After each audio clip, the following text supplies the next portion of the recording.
Assalamualaikum warahmatullahi wabarakatuh. Halo Sobat ID Jatim, kembali lagi di podcast ID Jatim Channel bersama saya, Dr. Windy Tiandini SPKJ.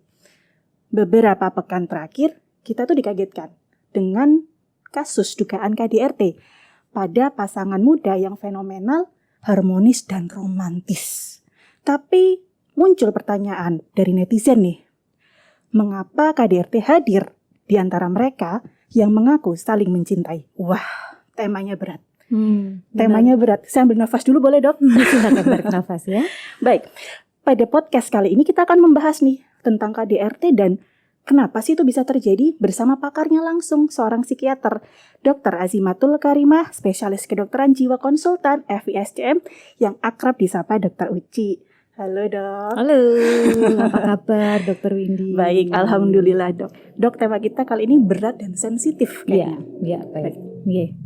Tapi kita akan coba membahas dari kacamata medis ya Dok ya. Yeah. Untuk teman-teman atau sobat ID Jatim yang penasaran, kok bisa sih KDRT ini ada di dunia ini gitu Dok. Nah, sebagai pertanyaan pertama mungkin, apakah KDRT atau kekerasan dalam rumah tangga ini hanya sebatas pemukulan, tamparan, atau perilaku yang menimbulkan luka fisik saja? Baik, ini pertanyaan topik besarnya adalah kekerasan ya. Kalau kita kenal di bidang kesehatan jiwa ini istilahnya adalah abuse ya. Kekerasan atau abuse yang kita kenal sebetulnya macamnya fisik ini hanya salah satu saja dari berbagai macam perilaku-perilaku kekerasan. Di samping itu ada kekerasan emosional biasanya dalam bentuk verbal. Ada kekerasan finansial. Jadi dengan restriksi keuangan untuk mengendalikan seseorang dan membatasi seseorang untuk mendapatkan hak-haknya. Kemudian ada juga kekerasan seksual. Kekerasan seksual ini yang terkait dengan, kalau ini KDRT memang biasanya terjadi antara pasangan suami istri, tapi itu tidak menutup kemungkinan terjadi pada anggota keluarga yang lain. Kemudian yang masuk juga dalam kategori kekerasan itu adalah penelantaran atau neglect ya. Jadi seorang anggota keluarga ini tidak mendapatkan hak-haknya sebagai, mungkin kalau dia pasangan ya sebagai pasangannya, atau anaknya dia tidak mendapatkan haknya sebagai anak dari orang tuanya, atau dia anggota keluarga yang neglect oleh mungkin orang tua terhadap anak ya. Jadi orang tuanya tidak tanda kutip diberikan kebutuhannya. Itu juga masuk dalam kategori kekerasan sebetulnya. Kemudian istilah kekerasan dalam rumah tangga itu menurut saya sih nggak rumah tangga aja ya. Sebelum rumah tangga itu sudah mungkin terjadi ya. Terutama mungkin teman-teman yang sedang menjalani sebuah relasi intimate atau pacaran ya. Kedekatan secara psikologis gitu. Ada kemungkinan bahwa sebelum masuk ke jenjang pernikahan itu sudah mulai ada tanda-tanda kekerasan dari kedua orang ini gitu. Jadi lebih tepatnya kekerasan dalam rumah tangga itu kalau istilah yang lebih scientific, lebih ilmiah di luar negeri itu dikatakan domestic violence. Domestic violence itu domestik yang terjadi di dalam rumah gitu. Tapi rumah itu kan sesuatu yang bisa jadi dalam arti sempit, rumah itu adalah milik keluarga, tapi juga rumah itu bisa jadi milik orang di luar anggota keluarga. Misalnya adalah ART dengan majikan seperti itu. Jadi itu saya rasa macam-macam dari definisi kekerasan yang saya tahu. Baik Dok, jadi KDRT ini atau yang nanti disebut domestic violence ya Dok ya, bahasa gaulnya. Itu tidak hanya terjadi sepertinya pada pasangan suami istri ya Dok. Betul sekali. Domestic violence ini bisa terjadi pada mereka yang punya hubungan intimate. Pacaran, betul. Hubungan tanpa status bisa Dok. Ini kalau bicara anak zaman sekarang ya, banyak HTS atau yang apa ya? TTM. Bukan TTM juga, apa ya? Friend with benefit gitu kali ya. Benefit, ya Ini definisinya agak lebih lebar lagi gitu. Betul. Ya tentang istilah tentang relasi seperti itu. Itu bisa terjadi gitu. Jadi memang makna dari domestic violence ini luas ya Dok ya. Sebetulnya ya, kalau kita mau artikan bahwa ini biasanya terjadi pada orang-orang yang punya kedekatan. Oke, kedekatan apapun itu Dok? Betul, kedekatan apapun. Artinya dia punya ikatan komitmen membangun sebuah hubungan, entah itu bentuknya apapun, kemudian terjadi kekerasan di situ. Dalam artian ini berarti tidak hanya hubungan cinta, Betul. hubungan pertemanan pun bisa. Bisa. Oke, ini menjadi sebuah pengalaman atau ilmu baru ya, bahwa domestic violence atau yang kita bahasa Indonesia KDRT itu sebenarnya tidak melulu terjadi di rumah tangga ya, Dok. Kalau kita bicara tentang konteks domestik ya, saya rasa anak kos dan ibu kos itu juga bisa terjadi kan, gitu ya, maksud saya ya. Betul. Kemudian anak kos dengan anak kos itu juga bisa terjadi gitu. Itu masih ruang lingkup domestik menurut saya gitu. Apalagi mungkin kalau kita lihat mobilisasi ya, mobilisasi orang zaman sekarang, pagi sarapan di mana, siang sarapan di sana, artinya rumah atau rumah tangga atau domestik yang dimaksud itu bisa jadi menjadi sesuatu yang sangat dinamis gitu.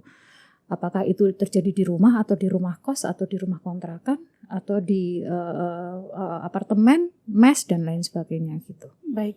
Jadi memang tidak harus di satu tempat, yaitu rumah yang ditinggali ya. Iya. Baik, Dok. Berarti memang makna dari kekerasan ini ada fisik, emosional, keuangan, seksual, dan penelantaran. Ya. Dan itu tidak hanya terjadi kekerasan itu pada hubungan cinta, tetapi Betul. hubungan adanya relasi, ada ikatan ya, Dok ya. Sebetulnya ikatan itu tadi ya, Dok ya. Iya. Baik, nah Dok, saya sempat mengintip ya, Dok ya, dari beberapa laporan di internet. Jadi dari Januari hingga Juli 2022 ini di Surabaya sendiri ya, Dok, itu sudah ada 40 kasus yang disidangkan terkait KDRT. Ya, terkait KDRT. Di Indonesia sendiri angka yang cukup mencengangkan buat saya.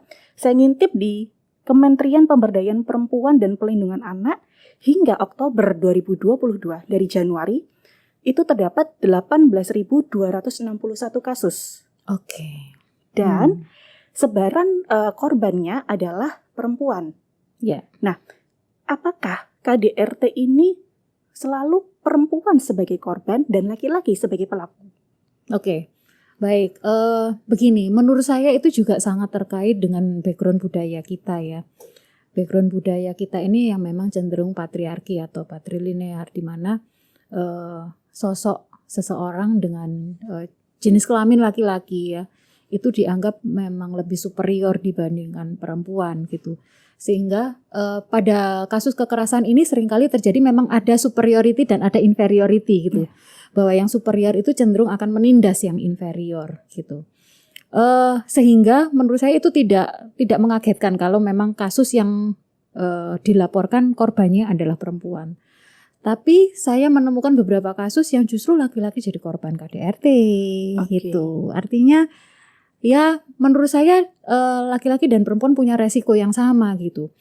Kalau mungkin dibandingkan dengan negara lain mungkin prevalensinya ya atau jumlahnya bisa jadi mungkin sama gitu yang melaporkan gitu. Kemudian terkait yang kedua adalah kalau laki-laki melaporkan kekerasan itu orang Indonesia mungkin mengatakan lu cemen banget. Jadi ini balik lagi ke budaya ya. Betul.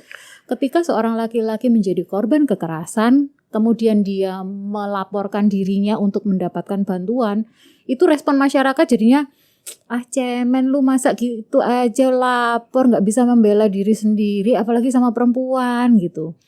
Dan muncul kemudian istilah-istilah yang ikatan suami takut istri. Atau istilah-istilah yang lain, sehingga saya pikir seandainya ada kasus laki-laki yang menjadi korban, mungkin dia tidak melaporkan diri, itu yang pertama, gitu. Dan bisa jadi memang kayak norma ya, ini kembali ke norma. Kalau laki-laki melaporkan diri ini kayak juga, kayak apa sih cowok apaan sih lu gitu ya. Dianggap jadi tidak mampu gitu. Gitu, tidak mampu untuk defense dirinya sendiri. Baik, Dok, ini menarik.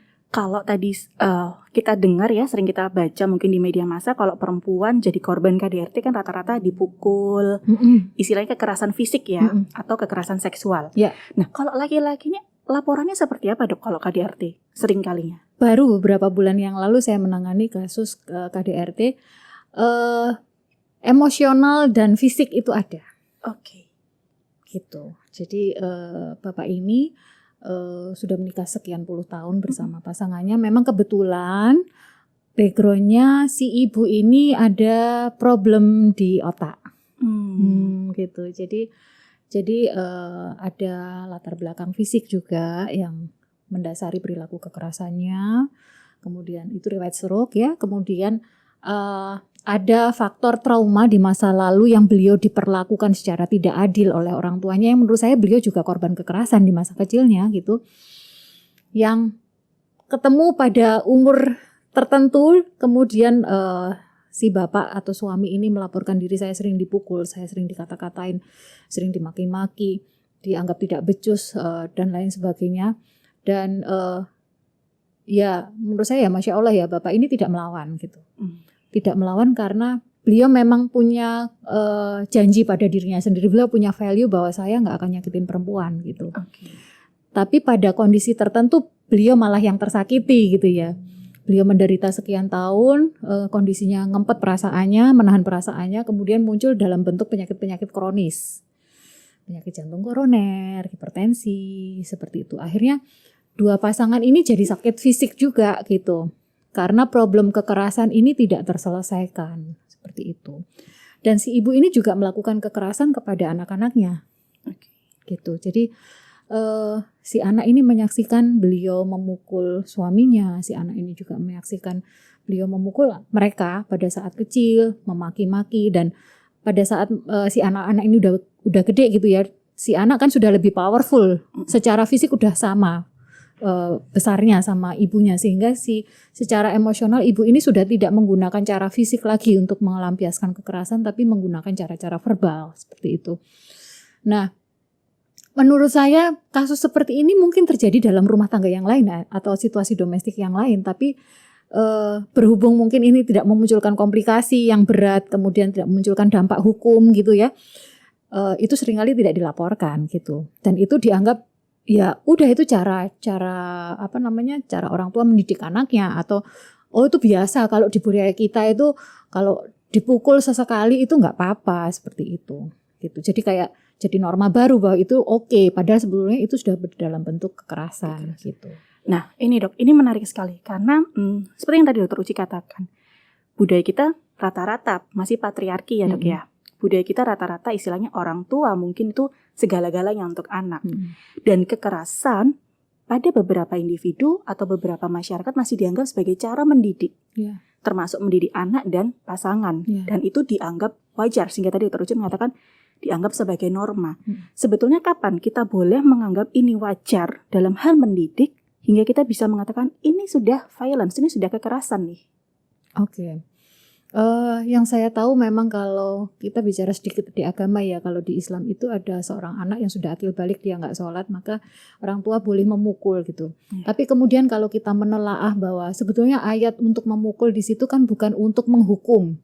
Bukan, tapi itu adalah semacam teguran kepada si anak supaya orang tua ini menunjukkan ketegasan ketika anak tidak beribadah seperti itu. Tapi seringkali itu diterjemahkan dalam bentuk memukul yang konkret gitu loh. Kamu tak pukul gitu ya, karena kamu nggak sholat seperti itu. Sehingga kembali lagi itu sesuatu yang harus dipahamkan batasannya gitu.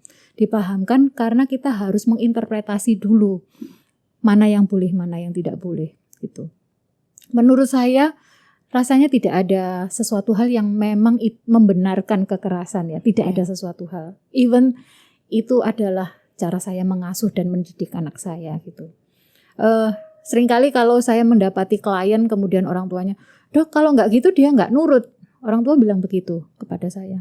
Lalu saya akan menyampaikan, "Menurut Bapak kondisinya anak ini sekarang nurut apa enggak?" Gitu. Artinya kalau bapak itu menganggap bahwa memukul itu adalah goal supaya dia nurut gitu, apakah goal itu tercapai dengan cara itu?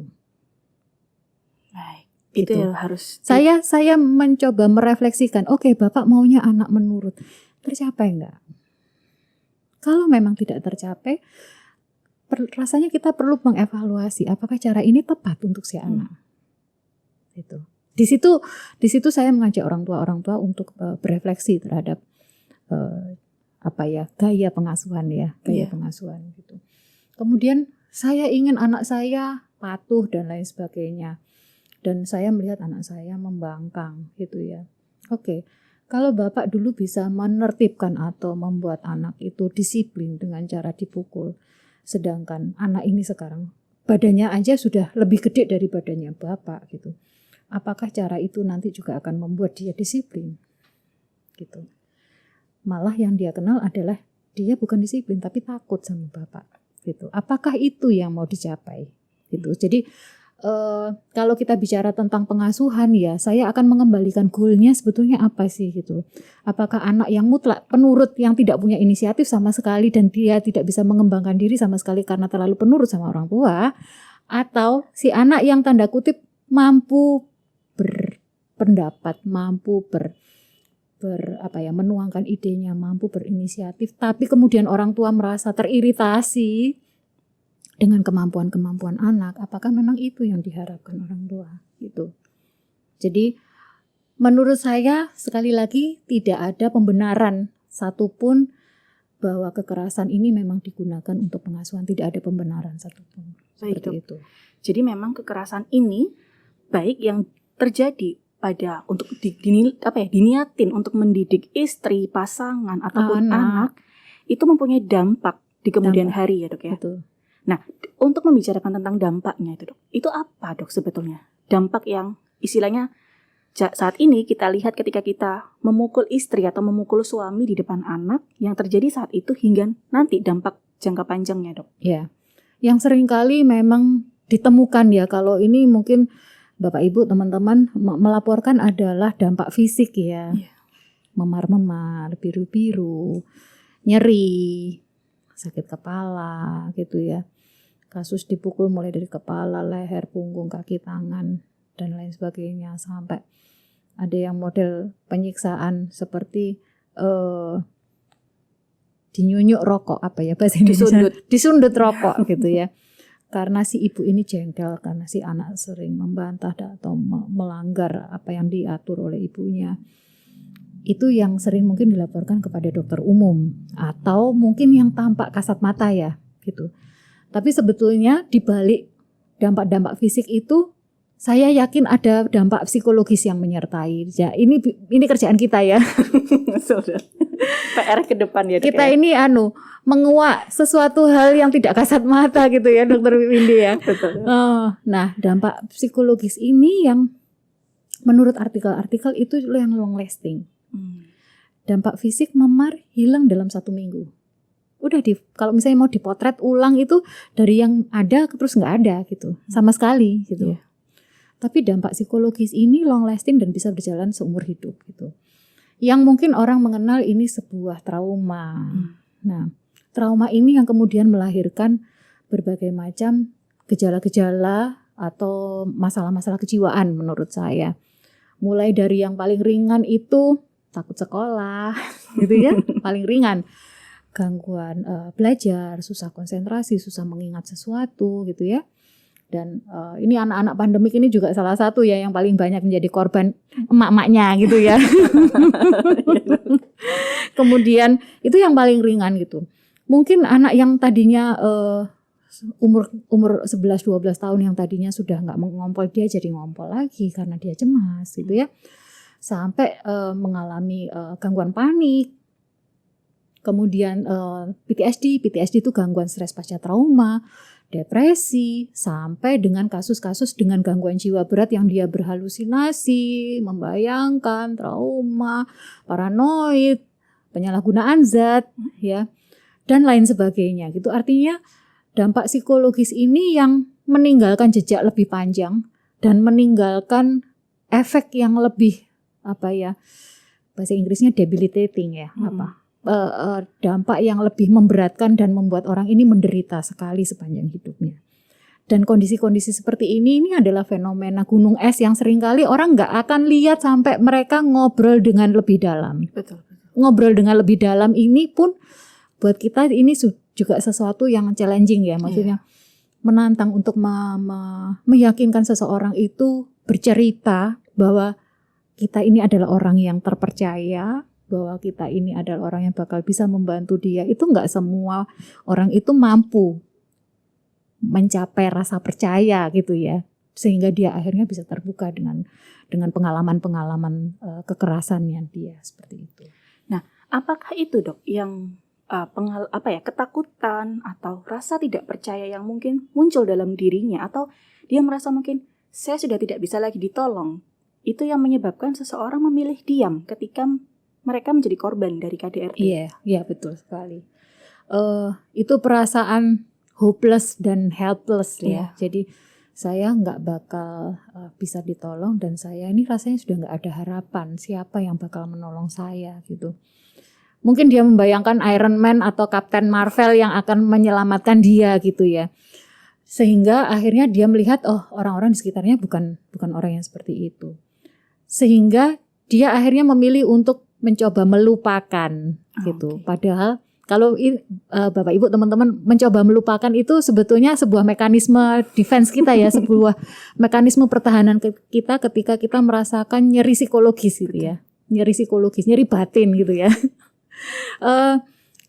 Justru pada saat semakin kita mencoba melupakan, justru kayak bayangan-bayangan itu kayak sinetron gitu, sinetron atau video yang automatically secara otomatis tayangan YouTube di kepala kita itu yang muter terus gitu ya, dan repeating gitu ya, terulang-ulang dalam pikiran kita. Jadi artinya semakin kita mencoba melupakan, dan rasanya itu mungkin semakin berat kita untuk bisa melupakan seperti itu.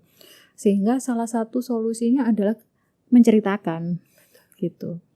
Nah, saya yakin pengalaman-pengalaman seperti ini terjadi di lingkungan terdekat kita gitu ya. Dan sayangnya respon orang-orang terdekat ketika ada orang mengalami kekerasan itu seringkali udahlah lebay koniku biasa po gitu ya. Itu yang sering terjadi gitu. Nampaknya juga nikah gitu. Ya wajar kalau ada konflik-konflik kecil gitu ya. Ya memang bapakmu itu keras ya wis dipahami, misalnya seperti itu, nasihat-nasihat semacam itu yang menurut saya itu invalidating. Justru tidak menvalidasi bahwa korban itu layak ditolong, tapi justru membuat korban itu jadi tidak merasa percaya dengan dunia sekelilingnya. Nah, rasa tidak percaya ini yang mendorong dia tidak untuk mengungkapkan, tidak bercerita, dan tidak meminta bantuan. Itu yang paling penting gitu. Yang sebetulnya ketika misalnya ini terjadi kekerasan pada istri gitu ya, dia memilih diam atau memilih bertahan dengan anggapan demi anak-anakku, itu justru sebetulnya memberikan efek di balik itu kan dok sebetulnya, untuk pasti. Anaknya tadi ya, anaknya jadi melihat orang tuanya, terutama ayah mungkin menyakiti ibunya, atau yang sebaliknya ibu menyakiti ayahnya, dan memungkinkan nggak dok anak yang tadi dokter sudah menjelaskan bahwa anak jadi mungkin depresi, nggak mau sekolah, nggak mau makan, dia di kemudian hari menjadi pelaku dari KDRT itu sendiri. Saya bicara tentang dampak yang trauma dulu ya. Jadi untuk seseorang itu menjadi trauma, sebetulnya dia tidak harus mengalami sendiri. Ini catatan gitu. Misal nih kekerasan istri dari suami, anak menyaksikan, anak tidak merasakan kekerasan itu, tapi anak menyaksikan itu cukup jadi trauma. Gitu. Termasuk sebetulnya orang-orang yang dicurhatin itu juga sebetulnya ada resiko untuk menjadi trauma.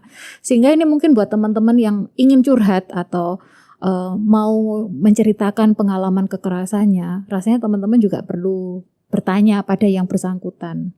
Apakah mereka siap mendengarkan cerita teman-teman? Karena ketika seseorang itu nggak siap, justru ini bisa membuat orang itu seperti experiencing ya, seperti merasakan, seperti mengalami apa yang dialami oleh korban kekerasan gitu.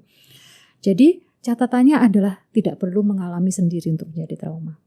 Menyaksikan kejadian traumatik, mendengarkan cerita orang yang mengalami kejadian traumatik, kekerasan, itu juga bisa dihayati oleh orang lain gitu, sebagai salah satu bentuk trauma.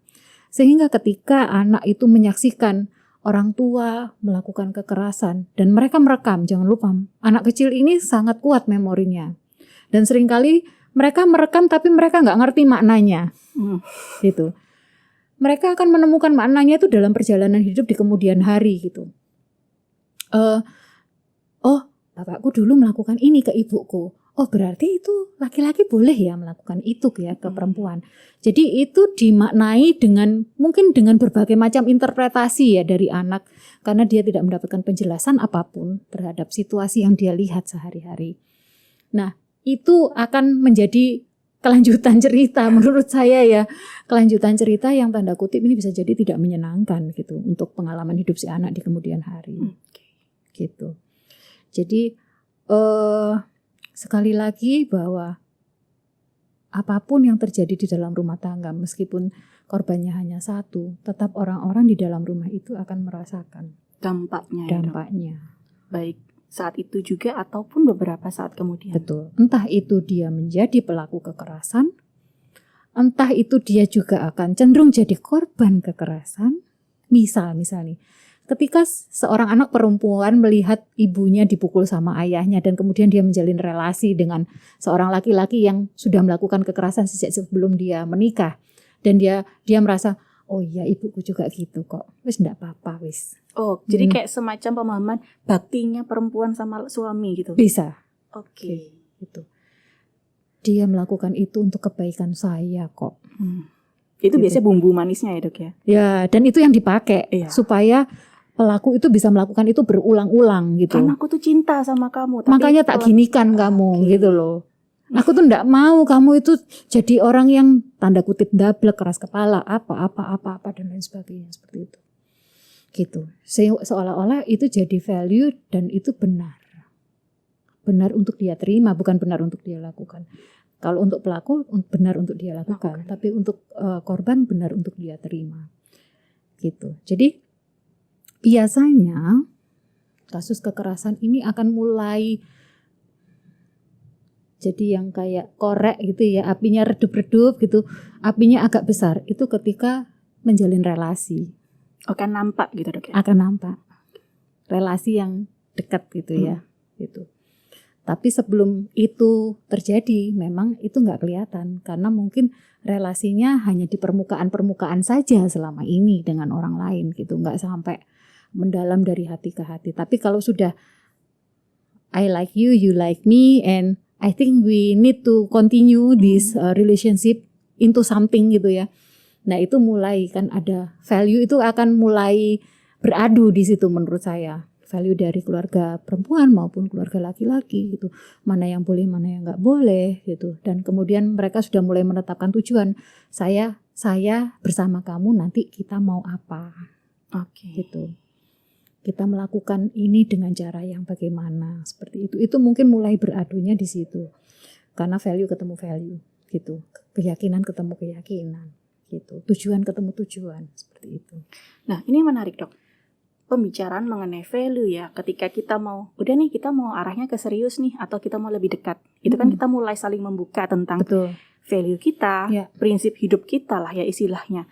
Nah, pada saat masa penjajakan, masa pacaran lah istilahnya PDKT, sebenarnya sudah nampak kan apa bisa terlihat seseorang tuh ini tuh kok arahnya bisa nih jadi pelaku KDRT gitu. Iya dan tidak ya.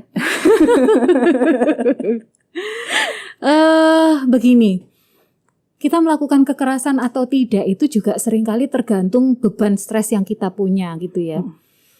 Jadi untuk orang-orang tertentu ketika stres itu masih di bawah ambang batasnya mungkin dia masih punya strategi yang kalem gitu ya berhadapan dengan stresnya. Tapi ketika dia berhadapan dengan sesuatu yang lebih berat lagi dan dia lelah untuk menggunakan mekanisme yang kalem itu, bisa jadi akan muncul dalam bentuk perilaku-perilaku agresif atau perilaku kekerasan gitu. Jadi itu kenapa dalam kasus KDRT itu seringkali kayak perempuan tuh merasa tertipu. Iya, kayak beli kucing dalam karung. Nah, gitu loh. Saya kok nggak mengira ya dia itu mampu melakukan ini gitu. Yang tampaknya romantis gitu. Betul. Dan saya juga melihat bisa jadi orang itu tidak melakukan kekerasan karena dia punya support system yang bagus, yang membackup dia ketika dia stres. Tapi ketika support system ini misalnya orang tuanya nggak ada, gitu ya. Misalnya orang tua ini adalah dulu sangat berarti buat dia ketika dia ada masalah gitu. Orang tua nggak ada, dia merasa kehilangan orang tuanya, dia harus berhadapan dengan masalahnya itu sendiri, menyelesaikan masalah itu sendiri, dan dia merasa nggak mampu, dia frustasi, terjadilah perilaku kekerasan. Itu juga bisa seperti itu. Tapi yang dari awal kelihatan itu juga bisa, terutama untuk orang-orang yang dari awalnya dia sudah punya perilaku berisiko gitu ya. Contohnya penyalahgunaan alkohol, nafsa. Kemudian memang sejak kecilnya dia punya kenakalan-kenakalan kecil kali ya. Orang lewat mukul gitu dok. Ya, dan dia menikmati perilaku agresif itu. Misal nih mungkin teman-teman ada ya punya teman yang hobinya tawuran. Ya itu dok. Itu kan kelihatan ya. Iya. Kelihatan orang mungkin bisa lihat bibitnya dari kecil ini sudah kelihatan gitu. Bibit jadi emosional kasar. Betul gitu. Nah, itu yang bisa tampak dari awal. Tapi yang seringkali terjadi dan dilaporkan yang perempuannya itu tidak mengira, itu justru yang tidak tampak dari awal gitu. Baru pada titik tertentu dia mengalami kelelahan mental, dia punya masalah yang sangat berat, dia kurang support system. Itulah terjadi perilaku kekerasan untuk pertama kalinya yang membuat si korban enggak kok, dia masih baik. Gitu. Nanti dia akan baik lagi kok. Jadi kayak korban itu denial ya. Enggak kok, ini cuma sekali aja gitu. Pasti nanti habis ini dia minta maaf kok. Dia baik lagi sama saya gitu. Dan seringkali ini yang membuat korban menunda untuk melaporkan. Gitu. Karena dia berpikir, oh ini bukan aslinya kok, bukan aslinya suami saya. Suami saya tuh aslinya tuh romantis kok, baik hati, care seperti itu. Gitu. Baik dok. Nah, jadi memang ada sedikit beli kucing dalam karung. Ada. Teori kucing dalam karung itu ada. Itu tidak bisa kita tutup mata ya betul, dok ya. Betul. Baik. Tapi nah ini menarik dok. Tadi dokter mengatakan denial ya, kayak suami saya itu kan aslinya baik, romantis. Ini paling cuma karena lagi stres sama kerjaan. Nanti juga dia baik, udah maafin dulu lah. Nah, bisa nggak sih perempuan tuh, saya masih mikir gini dok. Kan suami saya baik, nanti dia juga baik lagi. Nah, ketika kita berpikir seperti itu, saya pernah baca. Jadi saya baca, ya karena berita ini sangat masif ya dok, saya justru tertarik dengan komentar netizen. Saya baca dibilang gini, iya sekarang baik, besok-besok gitu lagi. Artinya ketika kita menunda untuk melaporkan itu, kita memberikan kesempatan kedua, akan timbul kesempatan ketiga, keempat, sampai 100. Ya. Nah, saya jadi berpikir dok, ketika kekerasan itu terjadi sekali gitu misalnya dok ya kekerasannya mungkin bisa fisik, emosional dan lain sebagainya, kita seharusnya melapor langsung. Sebetulnya susah ya dok. Sebetulnya istilah melapor itu menurutku juga nggak tepat kali ya. Iya. Tapi at least kita mencari bantuan. Oke. Gitu. Bantuan itu menurut saya bermacam-macam ya. Bantuan teman kepada teman, bantuan anggota keluarga kepada anggota keluarga, bantuan profesional terhadap klien, bantuan hukum dari pendamping hukum kepada klien.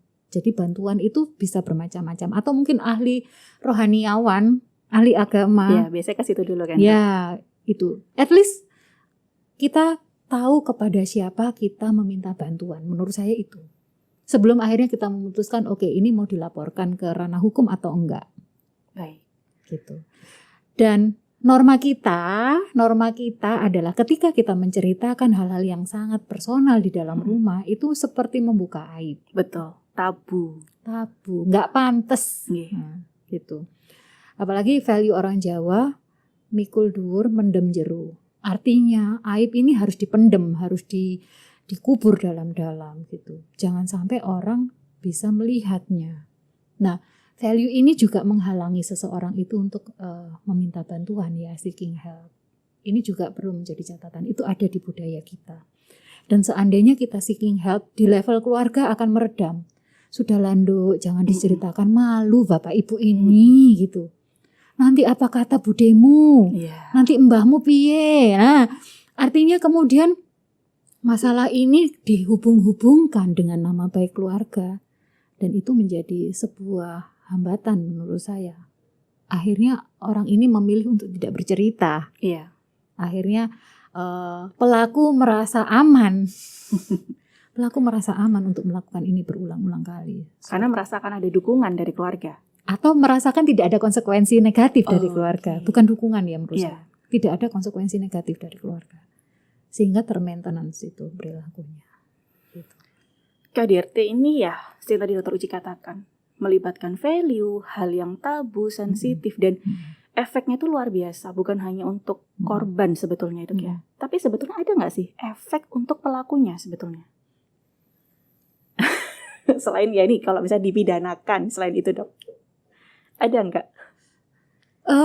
Gini, kalau pelaku ini akhirnya saya harus menarik ke belakang ya apa yang terjadi sama pelaku gitu. Karena tentunya ada orang-orang tertentu, maksudnya dalam hal ini yang mengalami problem kejiwaan itu ya. Ketika dia tidak melakukan kekerasan itu, dia tidak tahu cara apa lagi yang bisa dia pakai untuk melampiaskan stresnya. Oke. Gitu loh. Jadi tadi kita sudah menyinggung bahwa salah satu bentuk kekerasan itu adalah cara dia mengcoping stresnya, cara dia menurunkan emosinya menurunkan tekanan yang dia terima gitu. Dan ketika dia sudah tidak diperbolehkan atau hukum tanda kutip norma dan orang sekitarnya tidak mengizinkan dia melakukan kekerasan dan dia tidak punya strategi yang lain gitu, bisa jadi dia menyakiti diri sendiri. Oke, itu yang luput dari pemberitaan selama ini ya Dok. Betul. Ya? Karena gini, kalau sudah ada orang pelaku kekerasan itu kan katanya lambe netizen ini lebih tajam, lebih jahat dari pisau. Pembunuhan karakter kalau yang sekarang ini. Iya, seolah-olah bahwa pelaku ini selalu the bad guy-nya gitu. Kalau kita di bidang psikiatri kan juga kita mengakses ya. Iya. Pelaku ini ada apa gitu. Iya. Jangan-jangan memang dia sudah punya luka batin. Luka batin yang sangat lama gitu ya. Mungkin saya analogikan seperti Joker gitu ya. Iya. Dia punya luka batin sejak dia kecil gitu ya. Dan itu tidak terselesaikan gitu. Jadi kalau kita mau fair harusnya yang di-manage ini nggak cuma korban, tapi juga pelaku. Itu baru kita fair, manusiawi. Iya. Gitu. Karena bagaimanapun di balik perilaku itu harusnya ada penjelasan. Gitu. Dan kalau si korban dilakukan asesmen, rasanya pelaku juga berhak untuk dilakukan asesmen. Karena ketika kita tidak melakukan asesmen yang kita pikir dia hanya jahat dan bisa jadi itu munculnya nanti penyakit. Rasanya kan kita jadi tidak adil memperlakukan pelaku. Padahal dia melakukan itu di bawah pengaruh kondisi penyakitnya itu. Ya. Gitu. Jadi ada kita melihat dari dari sudut yang lebih luas lagi. Lebih luas lagi gitu. Tidak hanya semata-mata kita pakai kacamata korban, tapi kita juga melihat pakai kacamata yang lebih objektif antara korban dan pelaku. Seperti itu. Mungkin dengan kita lebih fair ya Dok ya, dalam artian melihat dari kacamata korban dan pelaku itu sebagai salah satu cara sebetulnya, salah satu cara untuk memutus rangkaian kekerasan di kemudian hari Dok. Betul, karena kita tahu itu datangnya dari mana. Betul. Gitu. Iya. Karena kalau kita ngomong, oh ya sudah dihukum mati aja, beres. Sebetulnya nggak beres itu. Menurut saya nggak beres. Iya. Gitu.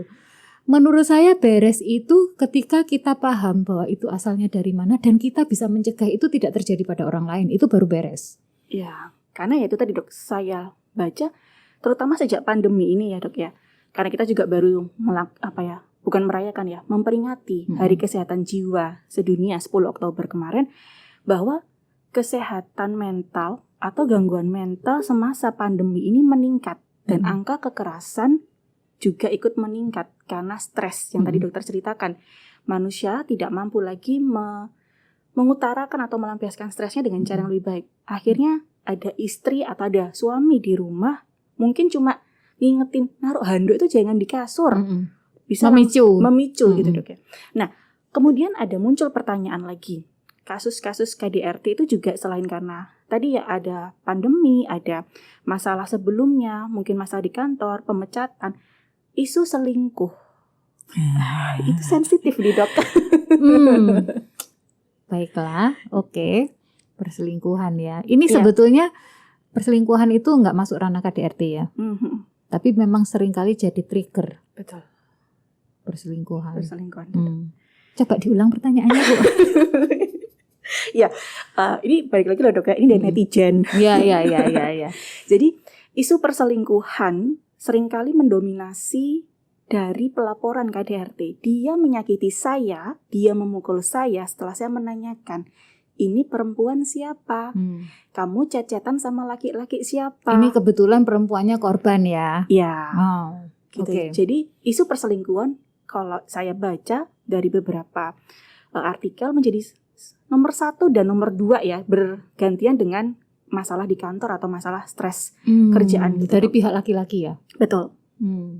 Oke. Jadi saya berpikir bahwa KDRT akan selalu erat dikaitkan dengan isu perselingkuhan. Nah, secara psikologis atau di bidang ilmu kita gimana, Dok? Gini, KDRT ya, antara laki-laki dan perempuan, di mana si perempuan ini mempertanyakan. Ini baru mempertanyakan ya, belum menuduhkan ya. Belum. Mempertanyakan apa yang dilakukan pasangannya dengan perempuan yang lain. Dan gini, ada beberapa dinamika yang mungkin bisa terjadi. Yang pertama, itu adalah cara suami membungkam supaya perempuan ini nggak nanya lagi, istrinya nggak nanya lagi. Gitu. Kamu kalau nanya ini lagi, kamu tak pukul. Oke. Gitu. Membungkam. Yang kedua, itu menunjukkan power laki-laki atas perempuan. Gitu. Biasanya yang melakukan itu yang harusnya perempuannya ada peluang lebih inferior. Peluang lebih inferior perempuannya itu misalnya badannya lebih kecil, dia tidak bekerja, pendidikannya di bawahnya laki-lakinya, gitu. Sehingga si otomatis pihak laki-laki ini akan dengan mudahnya gitu melampiaskan kekerasan kepada, jadi menunjukkan power. Aku ini suami, aku ini laki-laki, I do what I want, gitu. Tugasmu ini sebagai perempuan ya wis nurut ae gitu. Tapi kalau kamu bertanya itu bentuk pembangkangan. Nah ini jadi power ya sebagai pembangkangan. Yang satu untuk membungkam, untuk menutup-nutupi, gitu, seperti itu. Yang ketiga ini juga menurut saya ada hubungannya dengan power, tapi juga ada hubungannya dengan harga diri gitu. Ketika istri itu mulai bertanya, itu kan sebetulnya istri mulai menunjukkan equality ya. Iya. Gitu. Kesejajaran gitu. Kesejajaran bahwa apapun yang terkait dengan perkawinan kita, saya berhak untuk tahu. Dan mostly perempuan zaman sekarang itu begitu. Iya, mereka lebih speak up ya, Dok ya. Ya, karena banyak perempuan yang sekolahnya tinggi, gitu. Tidak seperti nenek-nenek kita atau tidak seperti orang tua kita, gitu. Jadi perempuan sedang menggunakan hak bicaranya, hak bertanyanya, hak berpendapatnya dalam sebuah relasi. Dan ini seringkali mengoyak harga diri laki-laki gitu. Oh jadi kamu sekarang sudah gak respect lagi sama saya ya, gitu. Sehingga itu kemudian mengganggu, untuk laki-laki yang narsis itu mengganggu, dan itu akan membuat dia punya alasan. Oke. Gitu. Jadi memang faktor yang memprakarsai atau yang melatar memicu kali ya, triggering memicu, ya. Triggering. Ini saya mau ngomong triggering susah sekali dong. Saking sensitifnya topik kita kali ini ya. Itu ada banyak faktor ya, pengalaman masa lalu, kemudian beban kerja, stres psikososial ya, Dok ya. Itu melatar belakangi termasuk value atau norma yang diemban ya, dianut gitu, Dok ya. Betul. Wah, kalau ngomongin tentang KDRT ini nggak cukup ya, Dok ya, dalam satu kali podcast. Dokter Windy belajar tentang kekerasan berapa semester, Dokter? Sampai sekarang masih belajar. Iya, setuju. Karena menurut saya fenomena kekerasan ini akan sangat berhubungan dengan fenomena sosial ya. Betul. Masyarakat manusia umek 1 hari, 2 hari, 1 bulan, 2 bulan, 1 tahun pandemik, 2 tahun pandemik, 3 tahun pandemik, ini pasti akan berbeda. Betul. Dan akan memunculkan value-value baru ya. Betul. Karena perubahan itu, gitu. Dan dari kesimpulan, kalau saya boleh mengambil kesimpulan ya, sebenarnya saya nggak ingin podcast ini berakhir, tapi juga nggak bisa lama-lama. Aku tak ingin berakhir. Kalau saya boleh mengambil kesimpulan adalah KDRT, kekerasan dalam rumah tangga, itu tidak hanya sebatas aspek fisik, tapi ada aspek emosional, keuangan, seksual, bahkan penelantaran diri. Dan itu terjadi pada hubungan yang intim ya, tidak harus hubungan percintaan atau suami istri. KDRT bisa terjadi di mana saja, tidak harus di rumah, bisa terjadi pada anak, di mana korban biasanya lebih inferior dan pelaku tentu saja lebih superior. Tidak ada gender tertentu, laki dan perempuan memiliki kecenderungan sebagai korban atau sebagai pelaku sebenarnya tidak ada ya, Dok ya. Dan yang bisa kita lakukan untuk mereka yang kita tahu mengalami KDRT adalah dengarkan dan bantu mereka. Betul. Bukan menghakimi dengan memberikan nasihat, wes tala, gak popo. Wah, luar biasa sekali. Nah, teman-teman, Sobat IDI Jatim, KDRT bukan hal yang simpel, bukan hal yang patut kita berikan pemakluman, karena memiliki efek jangka panjang. Dan di mana efek jangka panjang itu mempengaruhi generasi selanjutnya, Dok. Wah, luar biasa sekali. Semoga pada podcast kita kali ini, walaupun temanya berat, sensitif, ataupun tabu, Sobat ID Jatim tetap mendapatkan manfaat. Saya sampai, luar biasa sekali. Temanya berat tapi luar biasa, Dokter Uci. Sama-sama, terima kasih Baik. kembali. Sampai jumpa di podcast ID Jatim channel selanjutnya. Wassalamualaikum warahmatullahi wabarakatuh.